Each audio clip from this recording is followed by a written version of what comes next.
ഈ ലോകത്തിലെ ഏറ്റവും കൂടുതൽ ഫ്രീ ആയിട്ട് കിട്ടുന്നത് എന്താണെന്ന് അറിയാം നമുക്ക്? അത് ഉപദേശമാണ്. അവനെ കണ്ടുപടി, അവന്റെ കാല് കഴിയുള്ളത് കൂടി കേട്ട് കേട്ട് ഞാൻ മടുത്തു.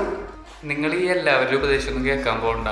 നിങ്ങളെ കാലങ്ങളായിട്ട് നന്നായിട്ട് അറിയാവുന്ന, അല്ലെങ്കിൽ നിങ്ങളുടെ സന്തോഷത്തിൽ അല്ലെങ്കിൽ ഉയർച്ചയിൽ സന്തോഷിക്കുന്ന ആൾക്കാരെ മാത്രം കേട്ടാൽ മതി. പിന്നെ ചിലവരുണ്ട് ഉപദേശം വാരി വിതറും, പക്ഷെ അവരുടെ ലൈഫിൽ അത് അപ്ലൈ ചെയ്യാൻ അവർക്ക് പറ്റിയിട്ടുണ്ടാവില്ല. അപ്പം അതിൻ്റെ ഫ്രസ്ട്രേഷനൊക്കെ നമ്മളോട് തീർക്കും. ഓക്കെ. പിന്നെ കുറേ പേരുണ്ട് സൊല്യൂഷനൊന്നും പറയില്ല, വെറുതെ നമ്മളെ കുറ്റപ്പെടുത്തിക്കൊണ്ടിരിക്കുന്നു. എനിക്ക് അത് ചെയ്യുന്നില്ല, ഇത് ചെയ്യുന്നില്ല, അങ്ങനെ ചെയ്ത് നന്നായിരുന്നു, ഇങ്ങനെ എന്താ ചെയ്യാണ്ടിരുന്നത്, അങ്ങനെ പറയും.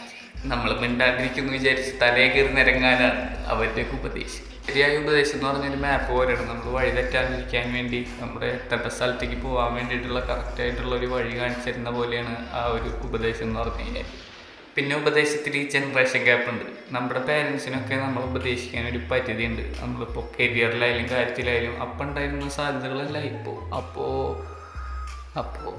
അപ്പോൾ അങ്ങനത്തെ കാര്യങ്ങളൊക്കെ നിങ്ങൾ ശ്രദ്ധിക്കണം.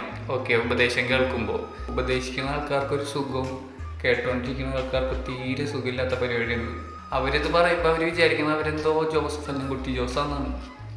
എന്താ ചെയ്യുക? അപ്പോൾ ഈ വീഡിയോ നിങ്ങൾ ഉപദേശിച്ച് കൊല്ലണ കാണിച്ചു കഴിഞ്ഞാൽ അയച്ചെടുക്കുക.